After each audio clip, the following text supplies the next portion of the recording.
This work was developed with colleagues from the University of Massachusetts, the United Nations University, and McMaster University. And you see their names here.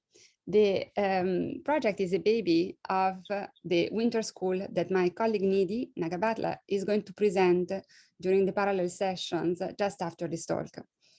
The idea of this work, of this study, is to better understand, let me see if I can change, yes, is to better understand how different disciplines perceive and approach nature-based solutions, and how the differences in perception may impact the implementation of nature-based solutions.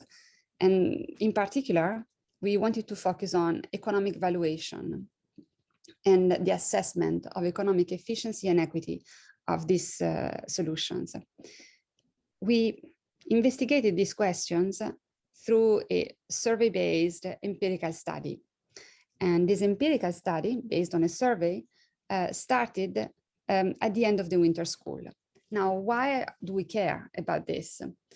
We know that ecosystem-based approaches, Eco DRR, EBA, are playing an increasingly important role globally, nationally, and locally.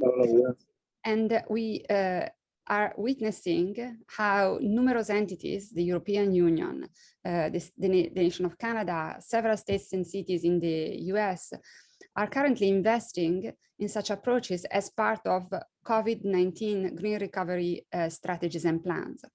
So there is great interest. What is not completely clear is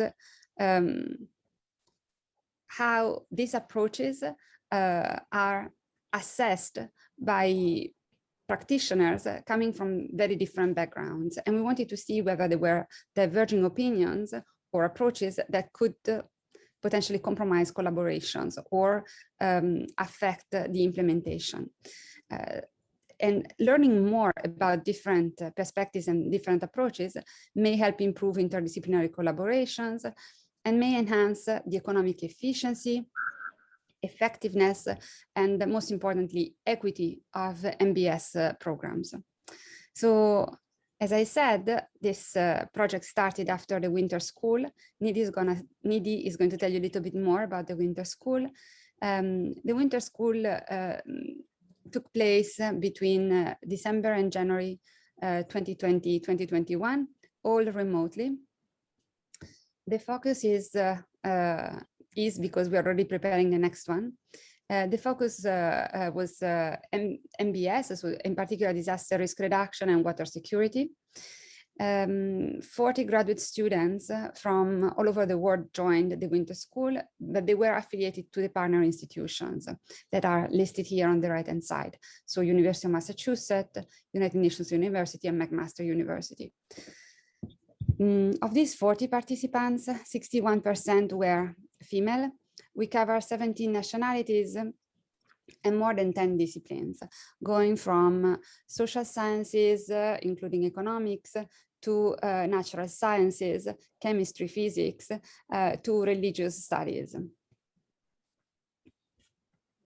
And sorry, by the way, in this picture, you see a screenshot of our students and Mr. Elvis Paul from the Green Belt Initiative in Africa. In terms of research design, we would like to expand this data set at some point with a larger network of scholars to have a better appreciation of these differences. Consider these results as the results of a pilot from a group of 40 participants in the winter school. And it's a little bit of a self-reflection in terms of how scholars from different disciplines appreciated the learning and interpret the learning at the end of our winter school. This is just a screenshot of the distribution of participants by nationality. And you see that North America is disproportionately represented, but that's also because two of the partner institutions are in North America, in Canada and in the US. However, when we investigated the distribution in terms of region of familiarity of our participant, familiarity because of where they lived in the past or where they worked in the past, the picture is much more international. So let me give you a glimpse to our results. We investigated implementation principles and we asked to indicate the degree of importance and difficulty in for the implementation of the following principles. On the left-hand side here, you have the degree of importance. On the right-hand side, you have the degree of difficulty. Let me also tell you, in these slides, I'm just going to highlight certain aspects of these figures. They are complex figures with a lot of writing and information, but the slides are going to be available after the talk. I understand that Natalie and their team are going to be able to distribute or publish the slides on a website. So what we found from this preliminary investigation was that ensuring that interventions are supported by the best available science, research data, and practical experience was perceived as absolutely necessary implementation principle by 72% of respondents, followed by ensuring that interventions integrate indigenous and traditional knowledge, following by incorporating continuous monitoring and evaluation at all stages of implementation. So this is just to set the stage in terms of the perception. We then investigated a little bit how what should be the goals always incorporated in the implementation of MBS. And we found that the top three reported goals by our respondents are goals that should be integrated by design in MBS are water security, food security, public health, followed by climate adaptation.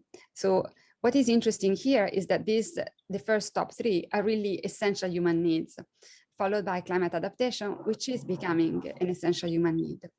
We did a little bit more investigation on this point, and we investigated the same question, but we broke down our responses between female respondents, see here female, and male respondents.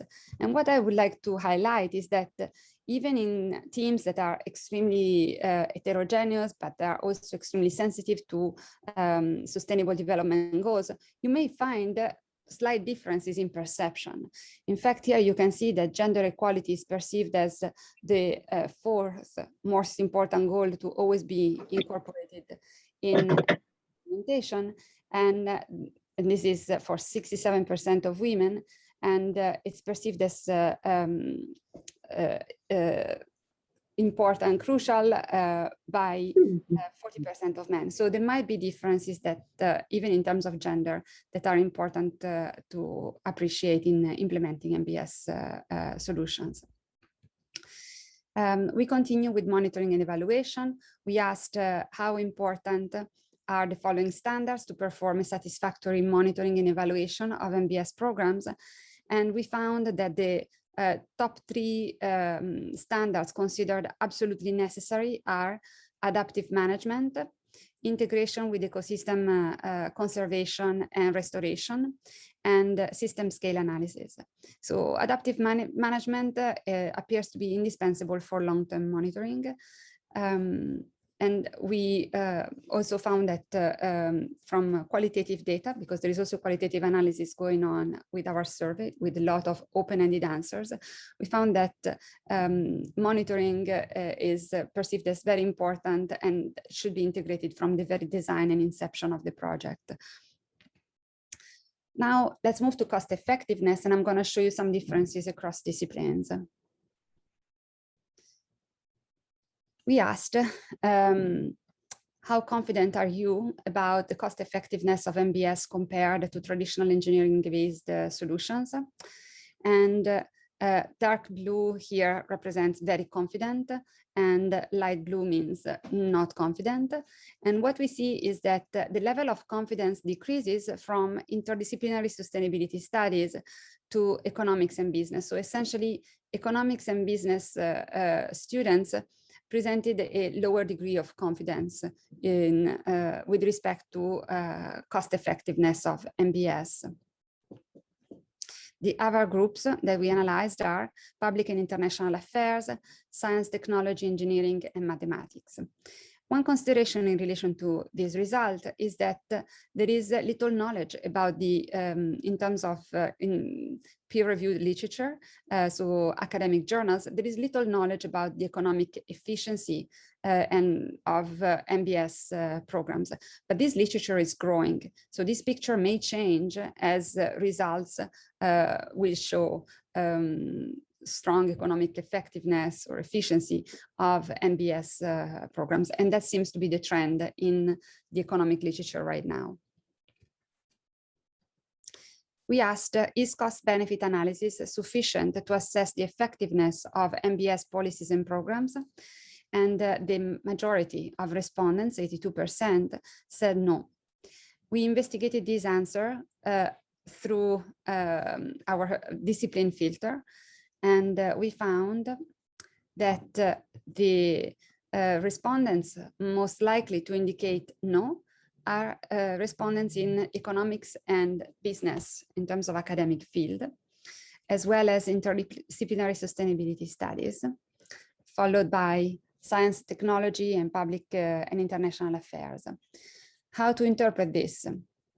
Something very important from an economic standpoint is that cost-benefit analysis is a very helpful evaluation tool, but cost-benefit analysis considers only efficiency, so cost minimization.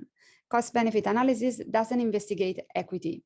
Economists know that, and so my understanding is that this is the reason why they don't think that cost-benefit analysis is sufficient to assess how effective an MBS policy or program is, because essentially it doesn't incorporate the equity part of the analysis, which is equally important in assessing effectiveness.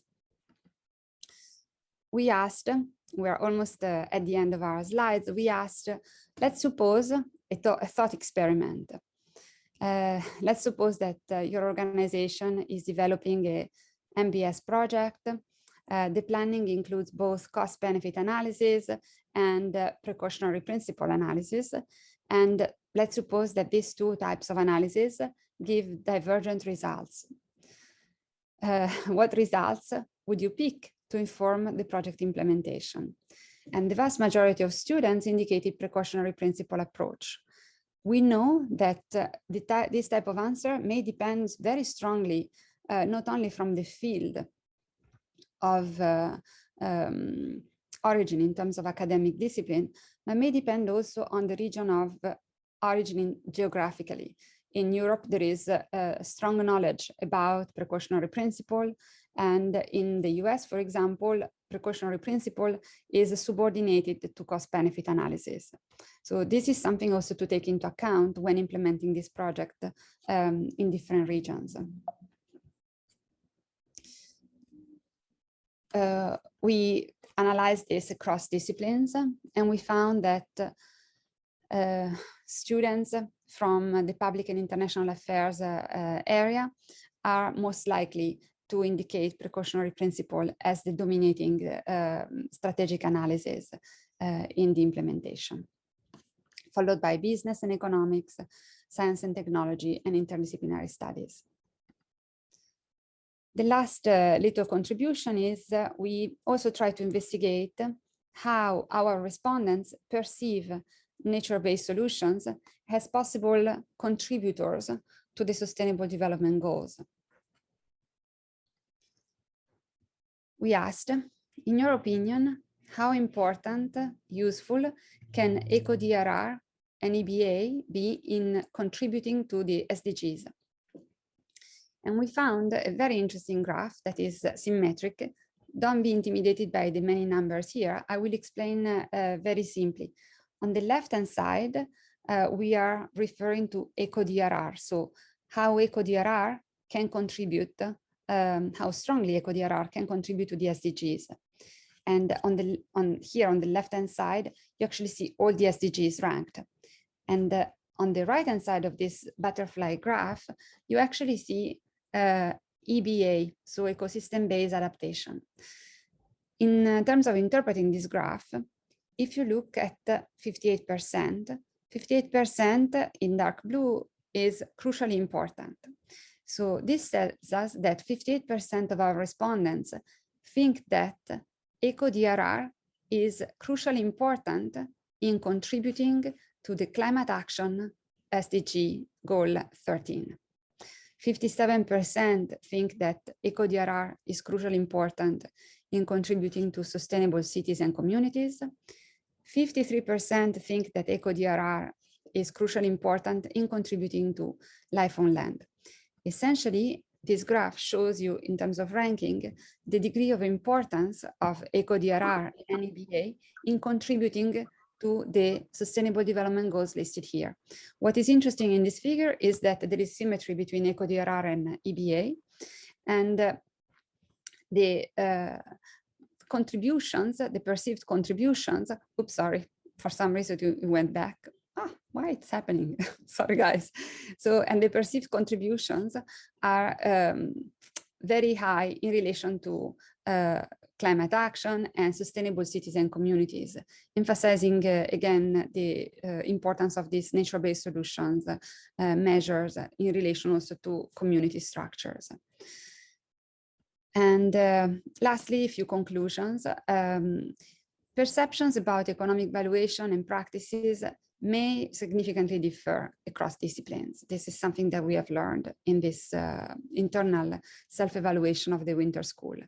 And these differences in terms of economic valuation practices may affect during implementation, both efficiency and equity of the MBS outcomes, because how MBS is evaluated may affect the final outcome of the MBS approach.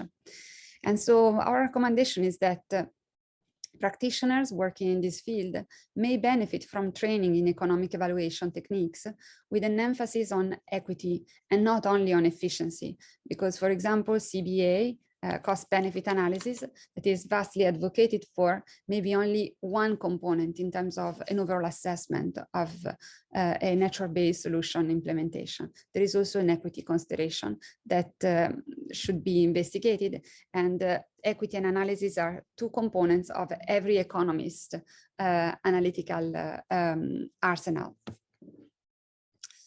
I wanted just to mention that numerous students from the winter school contributed to this internal assessment, and I just wanted to list them here in the last slide, but there is actually one more slide, which is the link to our website for the project. So if you see these slides after the PEDRR Symposium, you can refer to our website and to learn more. Thank you. Great, thank you very much for a super interesting presentation, Marta. We did have some questions in the chat, but your Nidhi happily answered them for you. I think we definitely have the time for one or two questions. So if anybody would like to raise their hand to speak, please do.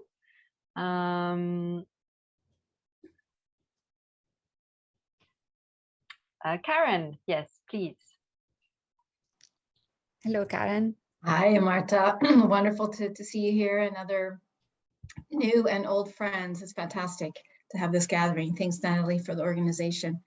So I'm Karen Sudmeyer with UNEP, and I have a quick question for you, Marta. Have you been in touch with some of the students, and do you have any plans on having a follow-up with them to see what they're doing with the materials that you have trained them on? If that's something we could perhaps collaborate on, we'd love to hear what they're doing with the great learning that you have given to them. Thank you.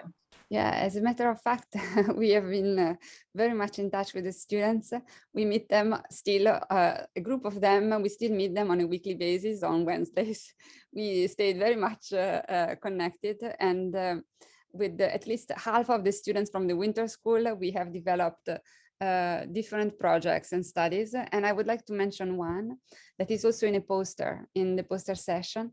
So realizing that there is limited knowledge related to economic valuation of MBS, so natural-based solutions, we started a meta-analysis of all available literature from 2010 in academic journals on economic valuation of nature-based solutions. And a group of 7 students from the winter school is helping in this analysis. And we hope to contribute a little bit more knowledge about the effectiveness and equity of nature-based solutions with this study. And we also know that others are have already graduated, they are in the field, but we are in touch with the students through our LinkedIn group. We created the LinkedIn group. Nidhi is going to tell you a little bit more after my talk. And we want to maintain this community and to grow with this community as we all grow professionally. Great. Well, I think this is actually a very good segue. We will segue directly actually into Nidhi's talk as a good follow-on. Because we're also hoping that many of you here may be interested in this winter school model. But anyway, I will let Nidhi now share her screen. Thanks, but let's let's see a little bit about what we did, how we planned, so you can gather some points on how you can organize a winter, summer, autumn, or a spring school. But we are happy to help you, given the experience we had in the last winter school. And it was a very good timing. The pandemic was creating a bit of a stress for students, not getting opportunity to interact. And we also had a PEDRR meeting in the autumn or late autumn of 2020, and we thought SDG momentum is building. There are global UN reports on nature-based solution, leaving no one behind. This is a good time to boost some capacity effort, and especially training young professionals on this global literature that's coming on the topic. And with that pretext, we started as a small exercise, and we didn't think it's possible to launch everything in a matter of few weeks, but thanks to UMass, University of Massachusetts, and our core partner here, PEDRR, to share material with us, to then we can organize content, we can organize some structure, and that's how we can at least blow the horn for starting or this winter school. This was spread primarily taking into account the course or the content outline we got from PEDRR, but we try to also blend it with discussion sessions and guest speakers who can speak on the topic of that structure, and divide it into 10 weeks from December to end of January. This was also a good time because it was a break time for some of the students, a winter break, so they were available to contribute, they were available to join, and of course they could also engage, since the pandemic couldn't allow them to do other internships or other engagements besides attending online lectures. We try to make it as interactive as possible, spreading around the NBS structuring on DRR, water security, Eco Drr, EBA, and we intentionally selected people who came from different backgrounds, as my colleague Marta explained, from different, not necessarily natural sciences, political sciences, business, international affairs, so as to kind of steer a discussion where multiple aspects of NBS can be discussed. And there was a good gender division in the cohort, a good representation of nationalities, though most of them were studying either in Canada or US, but they did come from different countries, from countries of origin. They did have, some of them had experience of work in other countries on a volunteer or through internship. So I think they were also bringing the experience they have had in this domain. And as Martha pointed out, everything got organized using a site, a website that was created, or a site where everything could be aggregated. Students can tap anytime to register, then to follow the program, to follow the content, and to kind of ask questions, also to create a space for interaction. The organization involved students not just to be the part of the learning cohort, but also to be the part of a coordinating committee. So I think that was a role that many could volunteer and contribute, and that was an additional experience, not just to learn, but also to learn to organize. And in terms of format, just sharing some insights on the screen. But you can also go to our website, to the website, to learn more about how each and everything was structured for the 10 weeks of learning. And again, to give you a very quick insight about the nationalities that was represented, we could call it a global cohort, though most of them were at that time based in North America, and also some of them in Europe. And we also could say that it was also very representative in the terms of experience that each of these selected participants were carrying and bringing to the discussion.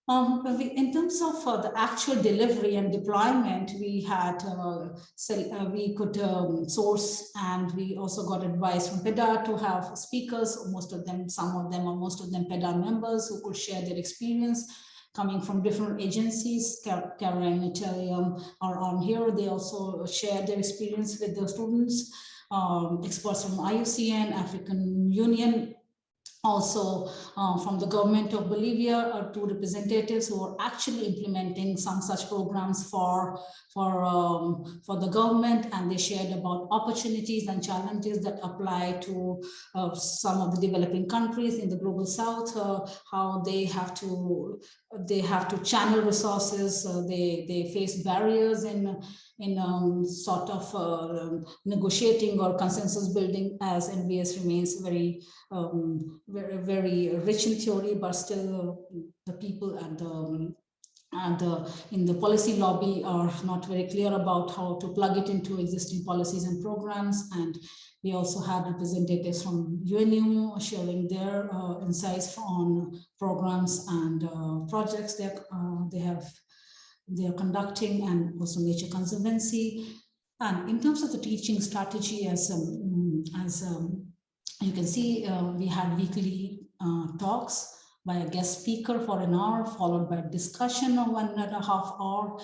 We also encourage more discussion sessions should the students be available and if their schedule is permitting, and sometimes in small groups as appropriate, because as you know, it was, as we have highlighted, it's a very multidisciplinary cohort. So some people may have better understanding of one topic, so they can also organize themselves to share their insight with their fellow students. But we could also moderate such a session if there is demand.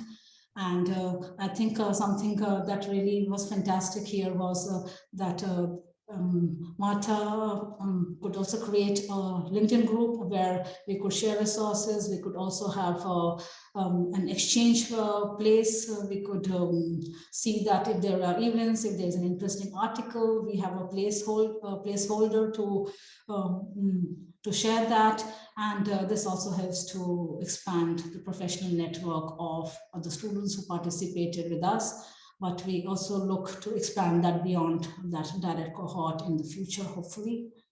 And I think this whole momentum to initiate a community of practice using the available interfaces was an added advantage. And the points that were most appreciated by our cohort was high quality of talks by very high caliber speakers who could just not give theoretical discourse, but could also share a lot of experiential insights. And emphasis on discussion session with speakers was also appreciated, followed by weekly talks, and the possibility to pursue the discussion via social media outlet or interface. And there were a number of positive outcomes as we embarked on this journey together, and it's been several months now. There was an opportunity to also present at the European Geophysical Union event not too long ago in the summer, early summer, and now we have the opportunity to share some of these insights at the PEDRR Regional Symposium. More than half of our participants have collaborated with us, as you saw the names in the previous presentation by Marta, on different knowledge outputs, on posters, on peer-reviewed publication that we are still in the process of preparing. And of course, we are presenting today acknowledging all the efforts, all the contributions from all the participants who are with us on this journey. And maybe sharing a quick reflection. If I'm out of time, then maybe we can use this link to share some live reflection that one or two of our students have recorded for us. But one of our students from McMaster emphasized on that her learning here, she classified as first class because she could enjoy debate-style conversations, high engagement, and collaborations from scholars and experts in the field. And I think this is a sort of very satisfactory, and I think that gives us the momentum to scale it, not just the second version of the winter school, but also in different regions, and to be able to help all the focal points from all regions if there is interest, and should they want to approach us to in any format, we are always happy to help in scaling this effort of capacity boosting. And if Natalia will permit me, then I can share some reflections live, but if the time is over, I understand. Oh, thanks, Nidhi. Maybe during the break we can come back to that, but I think in the interest of timekeeping, we will, but thank you so much.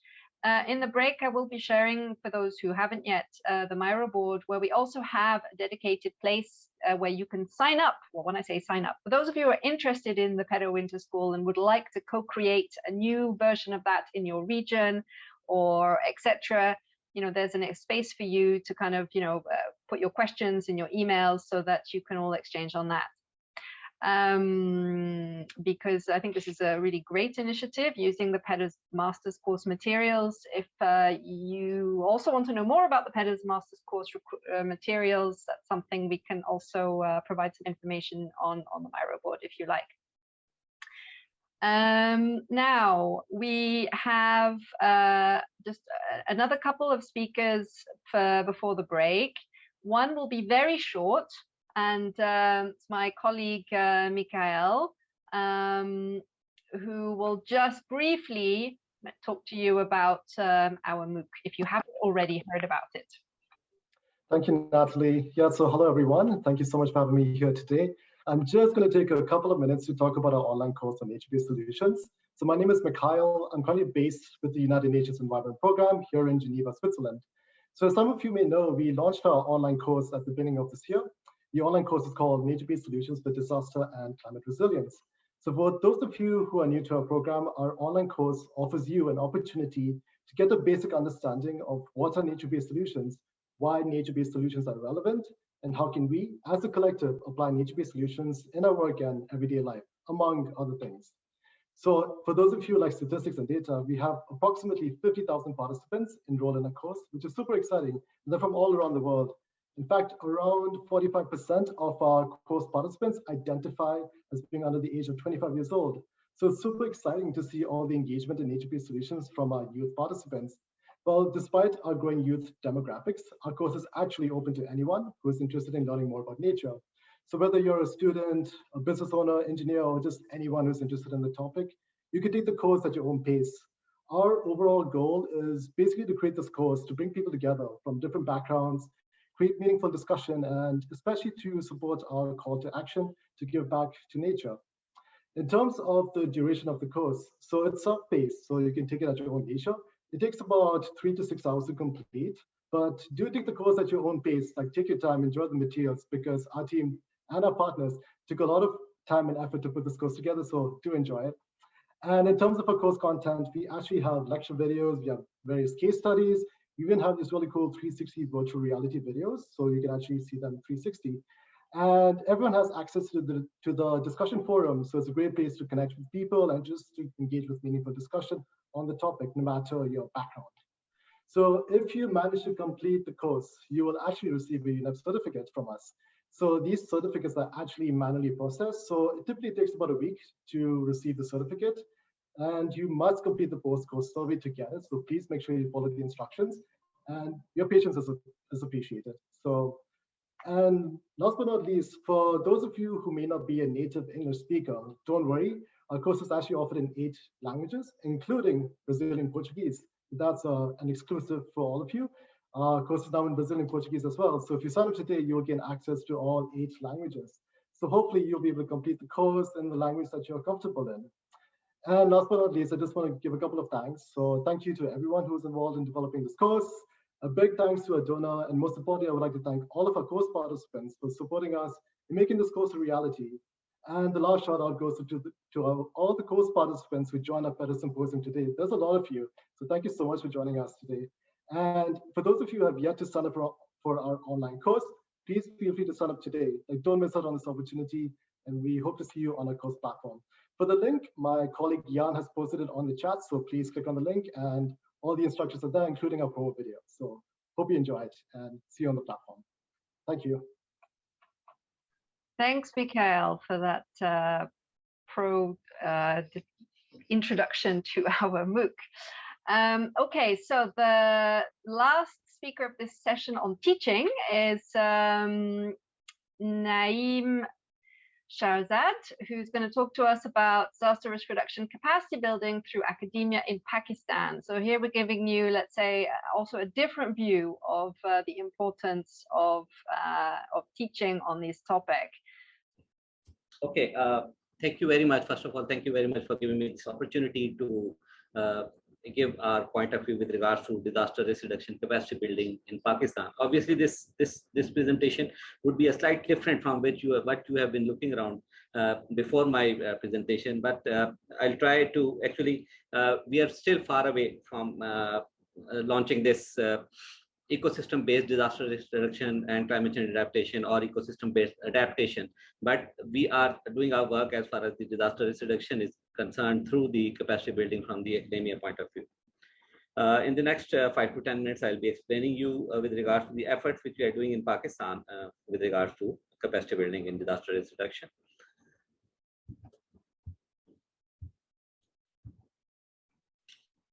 You all must be well familiar that the 3 World Conferences on Disaster Risk Reduction held in Yokohama, Kobe, and Sendai, Japan, identified capacity development for disaster risk reduction as one of the primary means of substantially reducing disaster losses.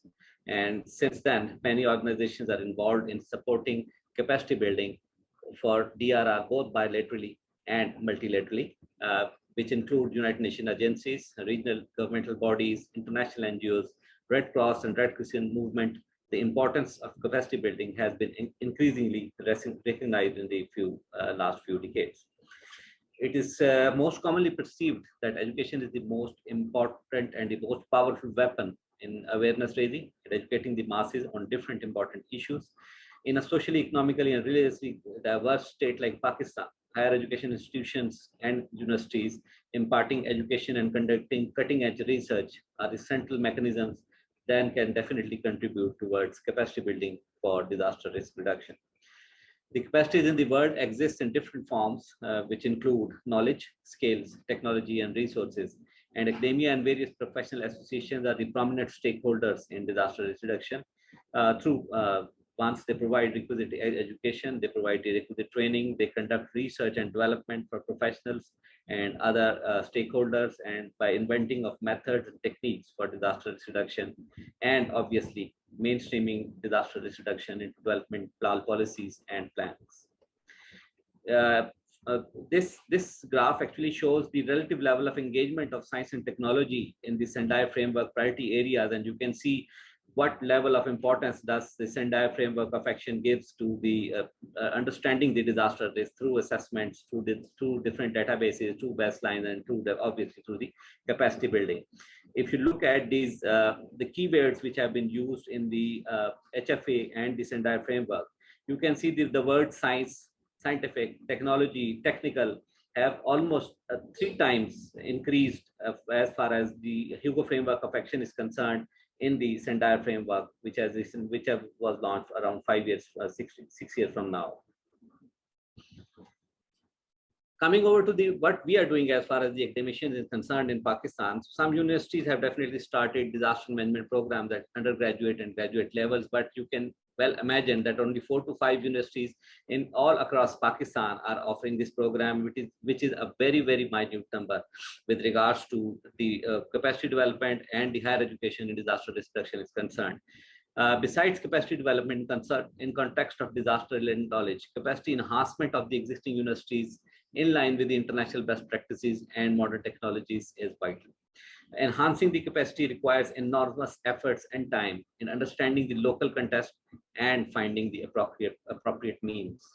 Just a brief overview, what we are doing in Pakistan is that we are offering a 2 years degree program, which consists of 24 credits.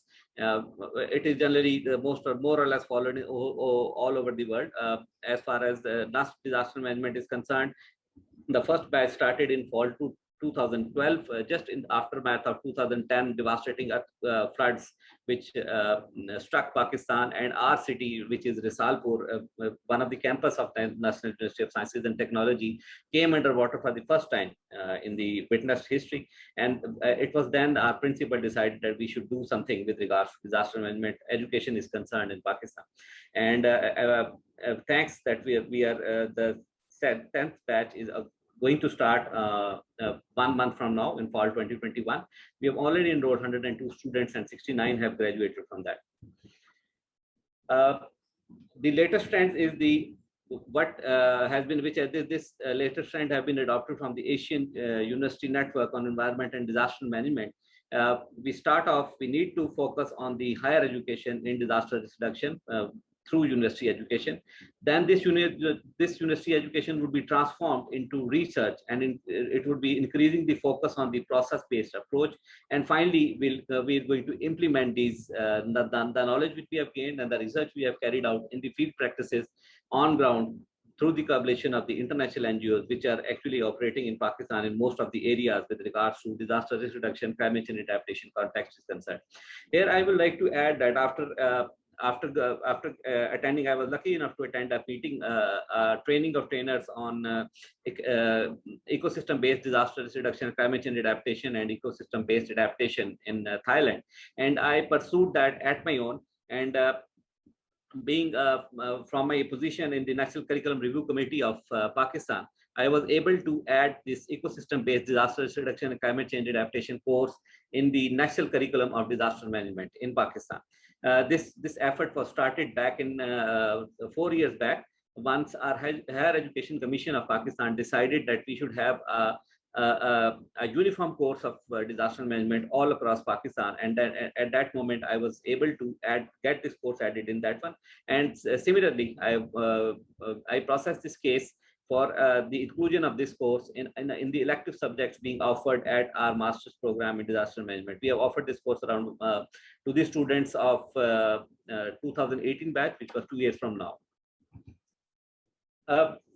Here I would like to discuss the challenges which we faced once we were going to start this disaster risk reduction capacity building in Pakistan. And one of the most recurring challenging facing our community was related how the capacity development initiatives are identified, designed, and implemented. It actually depends upon the faculty background which is available at that time once we are going to launch this program.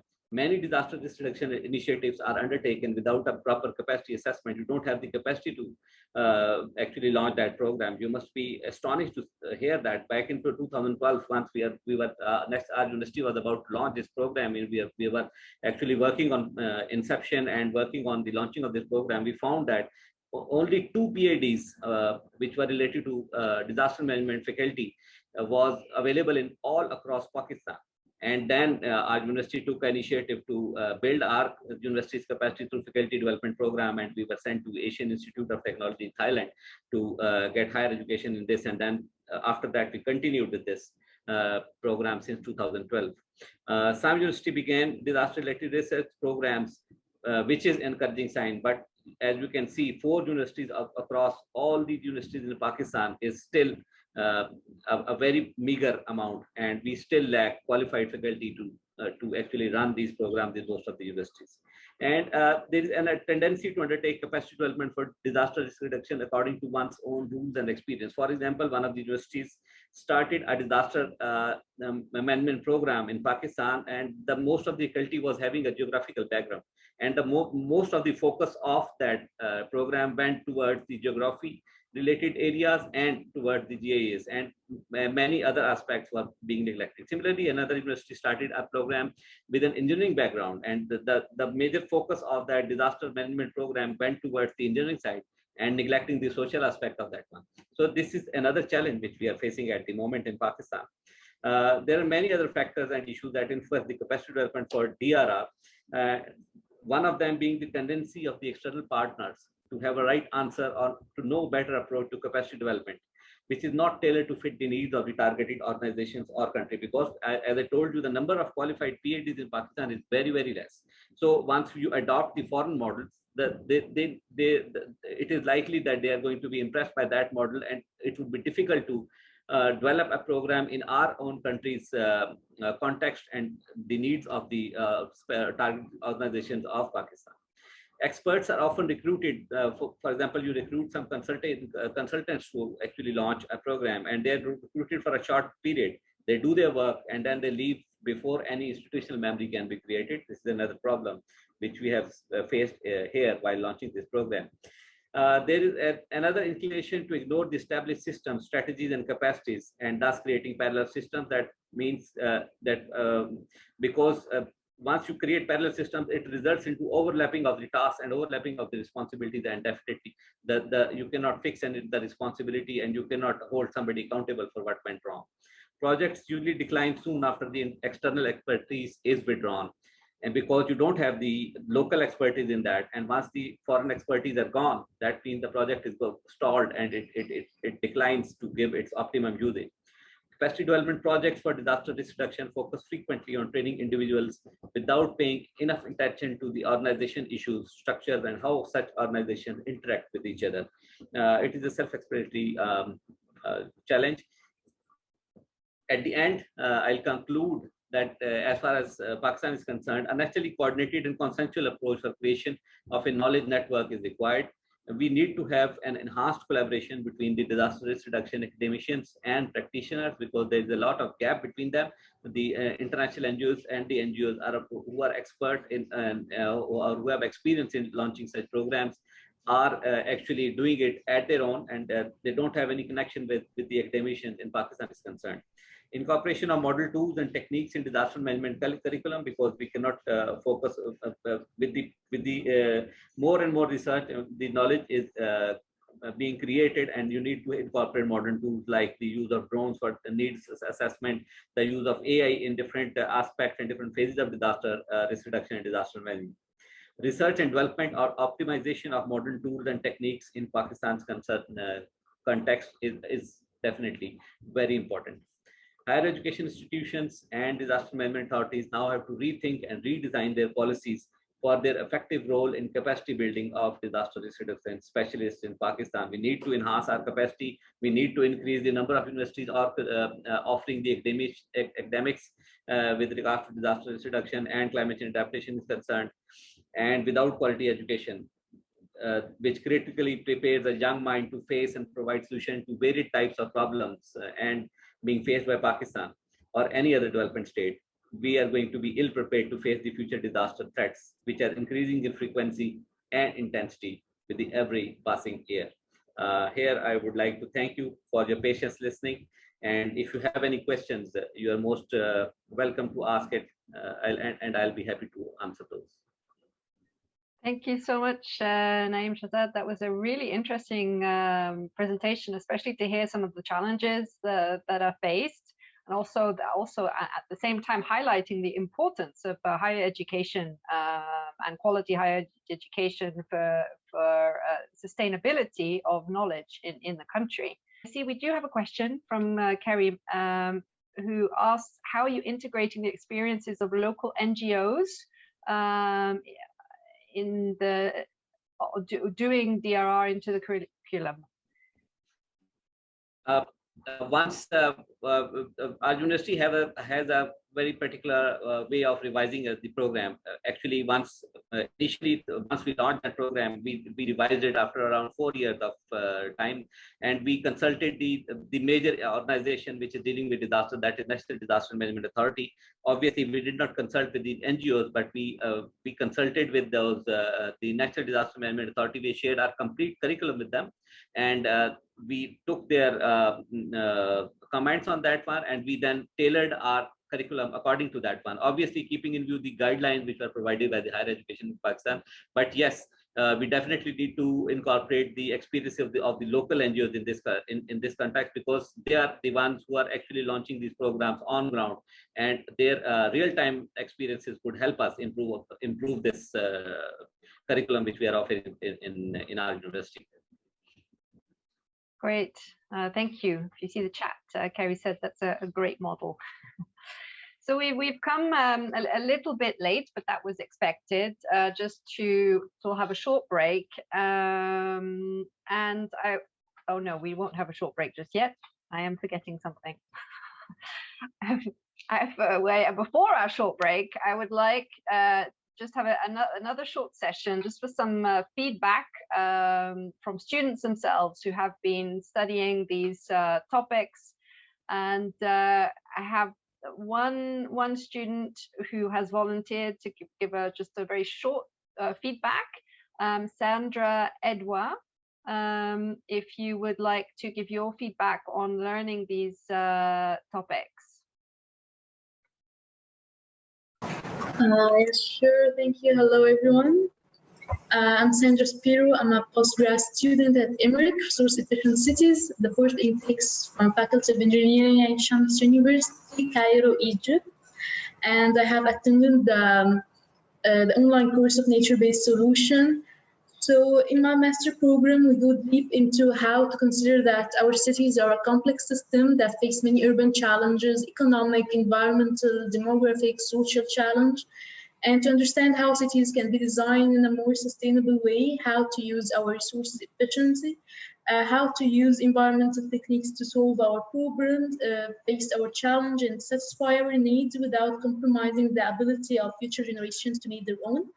I was literally impressed by the NBS course, as it was in the same track of my studies. It helped me to understand the nature's behavior, as we already nowadays try to connect with the nature in many ways. For example, like in urban agriculture course as an Emmerich program, my master program, and to combine environmental management approaches with measures to reduce disaster and climate impacts. This course, the NBS, helped me to understand that if we are trying to save our nature, we need to learn the same ways nature used to protect and regenerate itself through years. Nature does not pollute itself, nature doesn't waste energy, nature generates and recycles its elements.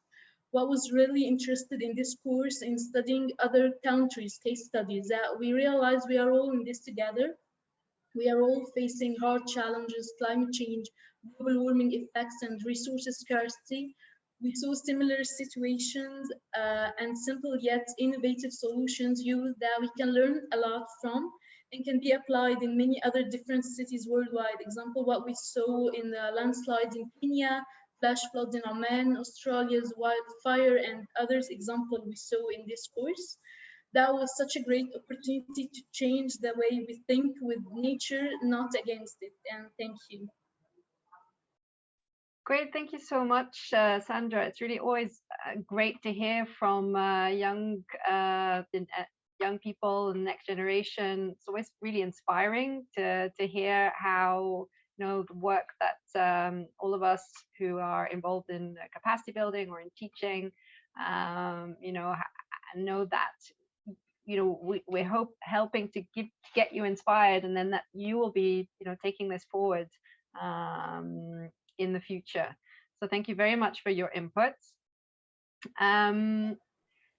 So And in this short break, if you want, you can go and get a coffee. You can also continue looking at the chat, or you can join the Miro board. And I'll show you on my screen this board, because this is where we're going to give you more information, where you can find lots of information. For those of you who have not yet seen it, this is, let's say, the general overview. You can zoom in and zoom out. At the top, you have the programs, which I will also update. Next to the programs, you have the Gold Book. For those of you who arrived early, you've already been introduced to this. But the Gold Book is really us trying to access many of you, but we'd like to know where you're from, and to keep a record of all you participants. And so you have the opportunity here under, in the Gold Book, to introduce yourself, to add your name, your organizations on one of the sticky notes under the region in which you live or work. So would that be Latin America? You can see, if we zoom in, we have a lot of people who have already wrote from North America, a few from West Asia, a few from Africa, and quite a few more, many from Asia Pacific. To write on a sticky note, you just need to start to double click on it, and you can start to write. So that's the one point. Feel free, if you haven't already, to introduce yourself and to leave a record of yourself on the Gold Book. Now, the second thing I would like to show you is, if we go down underneath the program for today, we have one frame called Teaching Eco Drr. Now, you've heard now lots of ideas. We have heard about the PEDRR Winter School. If you would like to discuss more on the Winter School with those who have created it, and maybe replicate this in your region, in your country, with your university, I urge you to add your name and email to this, and we, including Marta and Nidhi, as well as from PEDRR, will get in touch with you. Now, also, if you want to share any new teaching course ideas, you can also post. Oh, also to mention, for those of you who are looking at the Miro board, you will find the posters, all of the posters there underneath. Please try not to move any of the posters. If you accidentally do, just try and drag it back into place, but we will be otherwise rearranging them.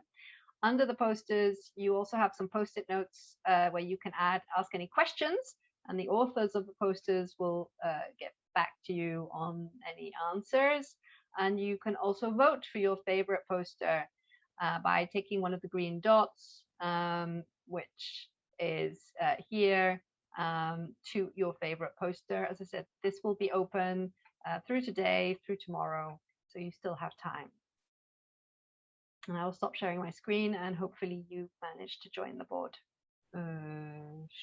Sure, just had a request for let's say the last bit of the break. If you're still in the room, Nidhi would like to play a 1-minute video from one of their students from the PEDRR Winter School. So yes, you can do that, Nidhi. My name is Matt Broder, and I came to the Winter School from the University of Massachusetts at Amherst. I'm originally from Cape Cod in Massachusetts, which is essentially a sandy peninsula that sticks out into the ocean. Because of that, it is quite susceptible to environmental hazards. So the opportunity to learn about disaster risk reduction through the Winter School immediately appealed to me. What's special about the Winter School is that we were able to pair theory and concepts with learning directly from practitioners from all over the world. I gained a lot in the program, and I'm excited to see the model replicated in the future. Thank you, Marta. Thank you. So now moving into the next section on opportunities and challenges for Eco Drr. And to start and to kick us off on this session, we have a presentation by Nidhi. So I will let Nidhi share her screen. Thank you, Natalia, and thanks everyone for coming back. And we had a really good kickstart about theories, concepts that apply, and the capacity that is needed. And with that mood, let's hear a little bit about how the challenges and opportunities apply. Y las oportunidades y cómo estos se aplican. It's primarily carried out by United Nations University with some of our partner institutions and our researchers. So I'm going to give a glimpse of that, but with the tone of where the intersections with Eco Drr adoption, NBS solutions and disaster risk management intersects and sort of barriers and deficiencies, but also opportunities.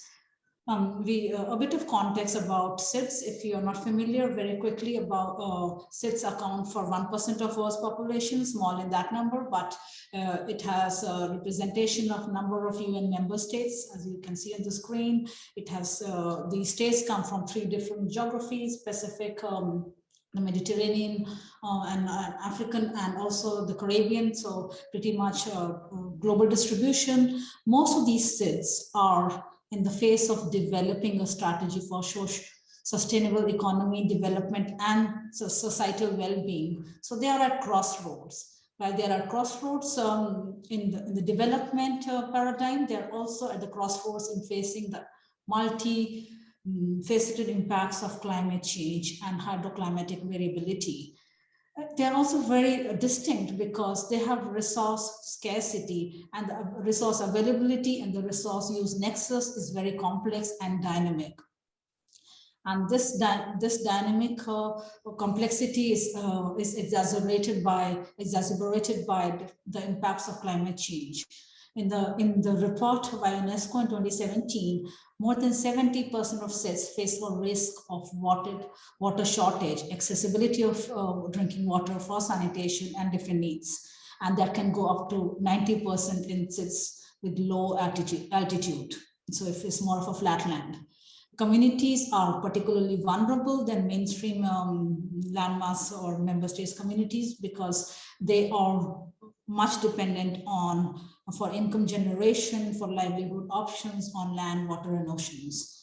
And expanding on this last point, we'll also see the comprehensive assessment that we conducted on SIDS around the world in 3 different clusters to also incorporate the regional complexity to understand how the disaster, water security, food security is intersecting, and how the policies around new approaches or new programs are integrating the new concepts like nature-based solutions, or how ecosystem-based sensitive they are in their implementation. And this study, while it meta-analyze the available data in terms of disasters, these communities are facing the loss of life and the loss of assets. It also sort of emphasized as a future paradigm for policymakers that DRR approaches in SIDS, and I underline that here on the slide for you, should integrate water security, integrated water resource management, and this integration of agendas remain very significant for policy planning on not just climate adaptation, but also for ecosystem restoration, disaster management. So sort of highlighting the interlinkages as an opportunity for scaling and adaptation and customization of NBA solutions. This was very timely as well. Of course, SIDS have also adopted the SDGs, and they are putting in place mechanisms to report and to implement the SDG agenda. But they are also making a call at various high-level forums, both at United Nations and other international platforms, about how we have to speed these efforts in terms of commitments on financing, but also giving them a platform to get knowledge, technology, and exchange options with not just mainstream communities, but from other SIDS who are more in an advanced stage of development or implementing these solutions as alternatives. And as you see on the screen, in one of the recent high-level meetings at the United Nations on September 2019, the Belize Minister for Foreign Affairs, Wilford Ellington, says that our beaches are disappearing, our drinking water is being affected, and SIDS are at the ground zero of global climate change and biodiversity crisis.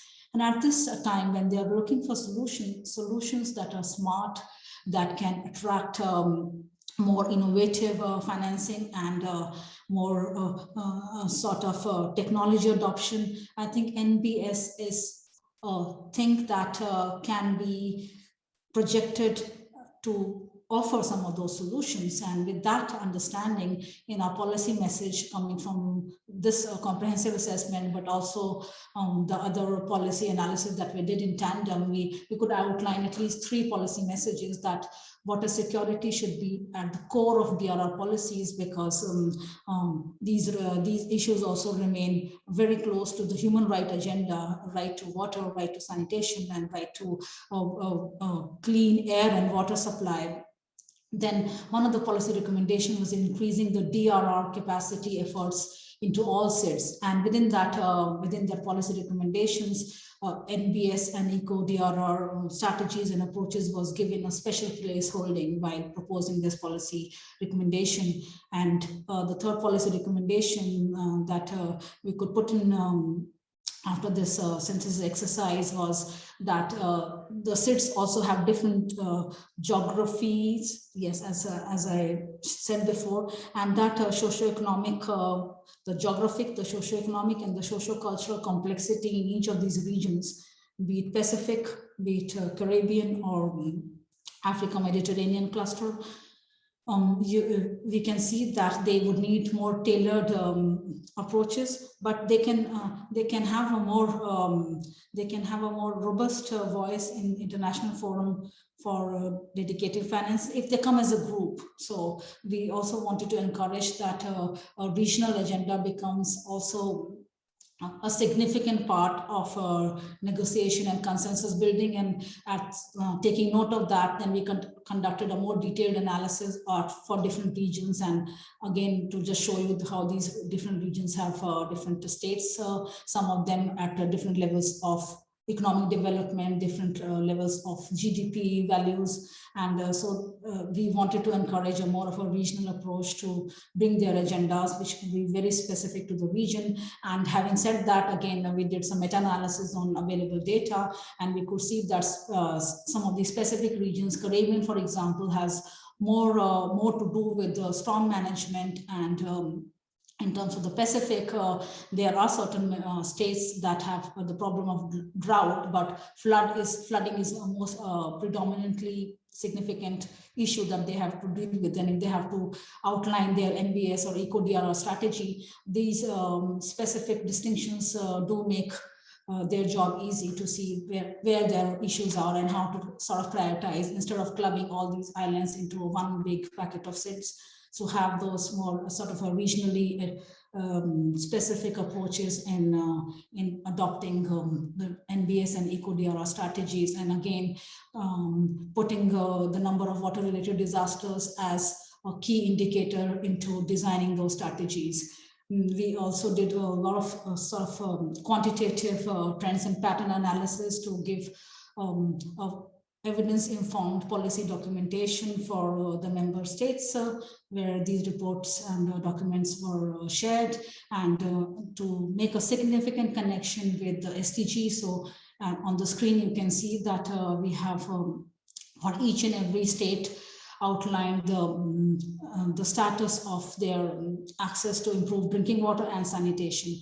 Why did we do that? So we can make a case that if they are to put some solutions to improve these parameters and to report on SDG indicators, that could also be a specific place to introduce NBS solutions, to revive watersheds, to ensure that the coastal development is more sensitive to aquifer recharge. For example, these are some examples I'm giving on the top of the head, but on a more strategic side, to build more intersectoral connections from within the tourism sector, within the kind of in construction sectors. This harmonized planning should be a norm to achieve a bigger impact in the face of climate change and disaster mitigation policy and planning.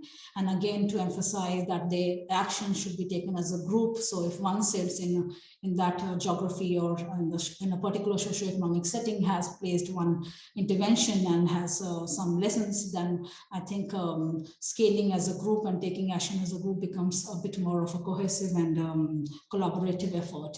And to take it to, again, to a more advanced stage, again, to build that evidence for policy support, we conducted a whole indicator-based exercise for, again, all the SIDS, grouping them into regional clusters, and just to see where are these entry points for nature-based solutions for eco-DRR strategies as these states and communities are revising and reforming and refining their agendas to emphasize on intersectoral connections, to emphasize on integrated approaches. And so just to give you a glimpse of how this database looks like, and the colors, red is of course a signal of prioritizing, the things are wrong, and green is some sort of positive signal. Of course, the gradient of change or degradation might be less, and then orange is more of medium. We don't see a lot of green and orange, so most of the things are not are sort of a challenge for these SIDS.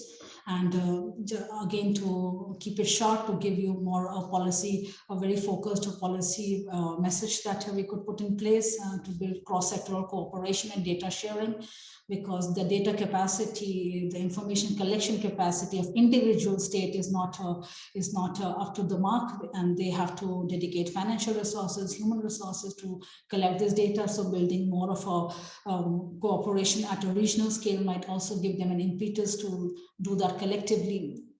And integrating the water security into DR policies was one of our key message.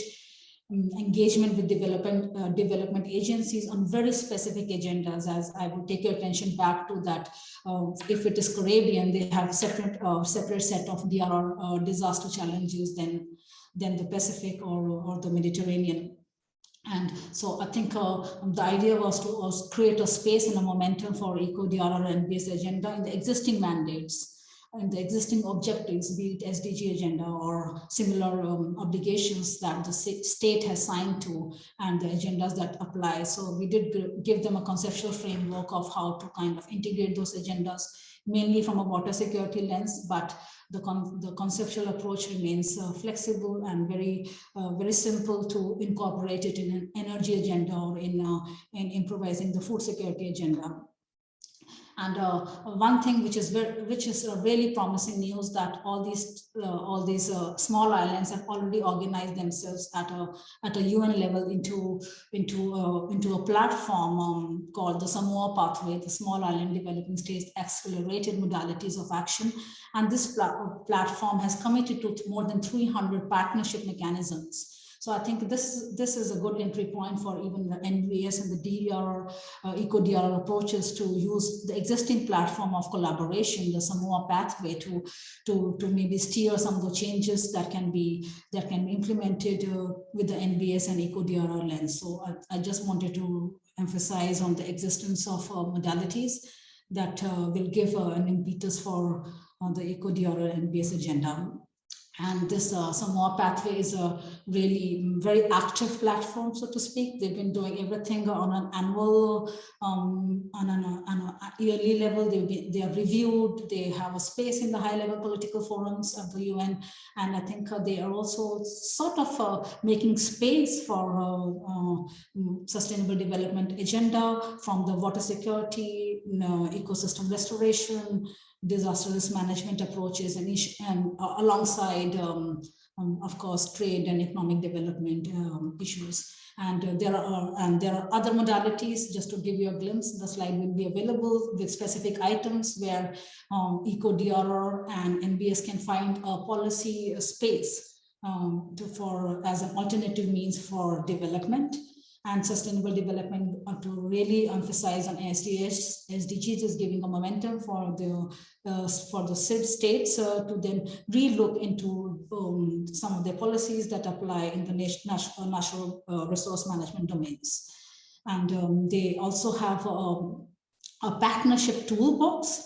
Again, they have Samoa Pathway, which is a more of a strategic structural arrangement to get into partnerships, inter-regional or bilateral, between two states or multiple states together. But they also have a toolbox on how to do that. And that's a really very handy document available just at a click, if you can download and want to see perhaps there might be some good points for other regions as well. But I think there is enough, I wanted to emphasize, there is enough base for these innovative approaches like NBS solutions and Eco DRR to be integrated in the CIRS development portfolios. And just to also close with the key highlights from 2021, all these discourses and the emerging scholarship of redefining development with the nature-focused approach is picking up momentum for CIRS. They just concluded a CIRS solution forum just not too long ago in last week of August. And I think the emphasis on food security, water security was clearly evident. Specifically for the Pacific side, the Australian Agency for Development is also taking effort, AUSAID in particular, to finance and to fund projects that have a very clear agenda of ecological restoration and nature-focused solutions. And so I think this is all good news, and that's what I wanted to close, even with the UK government now trying to make a case for giving better finance to CIRS on a roundtable, through a roundtable consultation, again emphasizing on the social, environmental, and economic well-being agenda, solutions that are more reflective of these agendas, solutions that integrate these agendas. And I think steering finance will also give an impetus if there are alternative needs on the table to have better impact and more long-term efficient solutions. Thank you, and all. Thinking about some of your reflections on these topics. So if anybody would like to, since we are a little bit over time in a sense, but we still have at least quarter of an hour until the closing of today, but we still have also tomorrow. I wondered if anybody would like to share some of their reflections, thinking about opportunities and challenges for Eco DRR, EBA, or nature-based solutions, especially in the wider context of things happening either at the global policy level or regional policy level. Given that we have this year many of the regional DRR platforms which are coming up in November. We also have the COP happening, COP26 in November, and next year there's also the global platform for disaster risk reduction taking place in Bali. So I wonder if anybody spontaneously would have any reflections they would like to make. I also want to say that maybe you don't all have spontaneous things to say, but we do have a space for inputs, which is my trusty Miro board, which I'll just share again. So we have this space here, and so this frame called Challenges and Opportunities of Eco DRR. Now, if you think, okay, let me mull over this, because I think our PEDRR Symposium, it is a chance to share, but it is also a chance to, let's say, what can we do to move forward as a collective of interested individuals wanting to make sure that we can really make a change and a difference. So if we think about some of these opportunities and challenges, of course, they're at global level. There are many things that can be done. But if we want to really broaden the scope, because as we know, Eco DRR and EBA, it's at a certain sense when you're implementing it, and also as we've, at least as I was listening to Nidhi, these challenges are also very regional and local. And so what works in one area may not necessarily work in another. So you have space on these boards. If we're thinking about what can we do at the next steps, so you have space to just add your ideas under each of the regions. If it's for overall, that's okay. You can also add a new post-it note. And if you have also any thoughts in terms of science policy initiatives, is there anything that you think, okay, let's, as a PEDRR collective, maybe I have this idea, but it would be like to take it forward as with other interested individuals. And this is the place where such things, I'm hoping, can take place. Fortunately, we can't sit around a tea or a beer and discuss brilliant new ideas for the future. But I'm trying to recreate this in a virtual setting, if possible, using the means that we have. So this is kind of what I'm this board is what I'm offering for you to add some of your thoughts between now and also the end of tomorrow. But I'd like to say, if anybody would like to kick off some thinking or some thoughts at this juncture, then please, raise your hand and you're welcome to unmute and to take the floor. Anybody would like to add any of their thoughts? Karen, please. Yeah, thanks again, Natalie, for introducing at least me to the Miro board. It seems super useful and really encouraging people to not be shy and add their thoughts. I was thinking perhaps rather than going in a long presentation over all of the efforts that you've been undertaking, Natalie, at the regional level, for example, the fact that you and Marwa have applied for the Arab region DRR platform, together with for you and DRR's platform, right? Perhaps you could just add on the sticky note what PEDRR is planning to do. And if there are any opportunities to engage. I know that you've also been working on a concept note for Latin America region for the regional platform there. So it might be useful if you could just add a quick note on what you're planning and if there's any opportunity for others to engage there. Just a quick thought there. Thanks again. Great, thank you, Karen. Indeed, I can also add to the board. I didn't think of that, did I? Yes, I will. I'll also add some of my plans and ideas. I see that Mauro Antonia has also raised your hand. Please, you may take the floor. I'll just stop staring my screen by now. So Mauro, Antonio, I see you've got your hand up. Would you like to contribute in English or Spanish?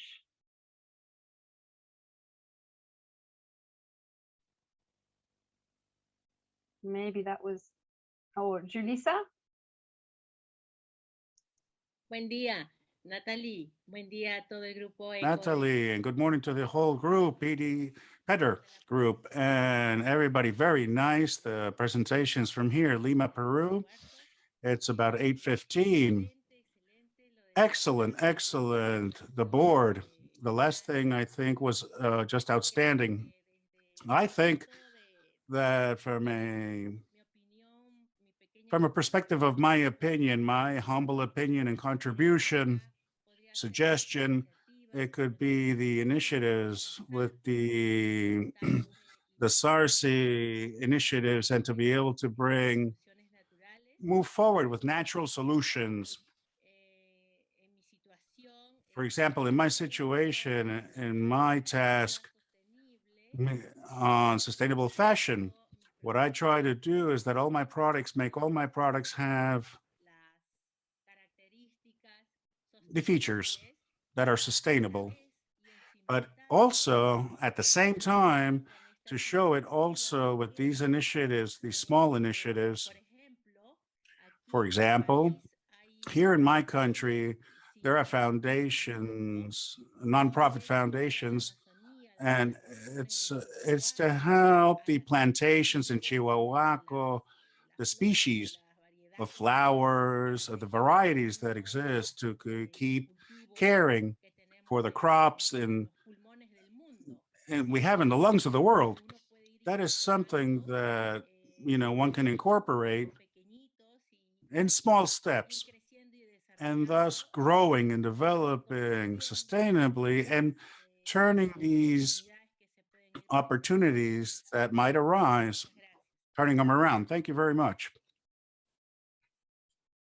Thank you, Julissa. That's good points. Raquel? Hi, I just wanted to say that I've really enjoyed the symposium today. I hope to be back tomorrow. And I was very encouraged during the breakout session by something I think Deborah said. Local communities are more aware of the importance of nature-based solutions versus gray than we sometimes give them credit for. And I wasn't giving them much credit for, and so I was very encouraged by her testimonial. Thank you so much for the observation. It's a good point. And anyone else would like to contribute to Mauro? Your hand is up. I don't know if you want to, or Oh, yes. yes, hello. Well, hello, everybody. I'm from the Caribbean coast of Colombia. I work in academics, and I am working in research and also teaching about nature basic solutions. And one of the things that I did really appreciate in the breaking group about nature basic solutions related to the private sector was that well, they share stories that had in common the same problems that we had down here in the Caribbean coast of Colombia. And in the end of the day, you know, I seen that we had all these challenges about the conflict between the users, especially the big challenge of harmonizing, you know, communities, the tourism, the landowners, the projects of development. So that gave me a lot of encouragement because, well, it's great to know that we all had more or less the same problems.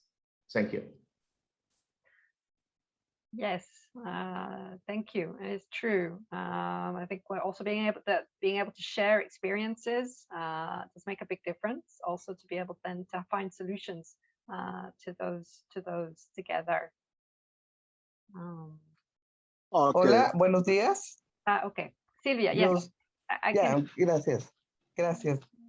Muy buenos días. Yo estoy en Tuxtla Gutiérrez, Chiapas. Y estoy totalmente de acuerdo. And I'm totally in agreement with that. One of the big challenges that we have in our region is especially in Latin America, Mexico, is to set up human resources because education, higher education, postgraduate or graduate education has arrived a bit late to tackle all these issues which are comprehensive or inherent to the management of disaster risk. I think it's very, very important, these initiatives. I think I have placed there on the chat that beginning 2009, we set up a research institute to manage risks and climate change with the purpose of contributing to the training of human capital for these issues, climate change issues and risk management. I think we really have to rely strongly on all the specialists in Latin America, count on them, and thus the importance of this group, which we had the opportunity to participate with and experience in Colombia some years ago, which was very enriching. And from that point forward, we have been collaborating some of colleagues with debates in dissemination, workshops. And I think that these efforts have to be enhanced a lot. For now, in this region here in Chiapas, Mexico, where it's a true extraordinary laboratory of this potential of impacts, disaster impact, I think that we're doing a very important task in training human resources and in research. Here we are at your disposal, and we hope to continue working on this collaboration with PEDRR and EBA. Greetings. Thank you very much, Sylvia, for your inputs. It's very relevant.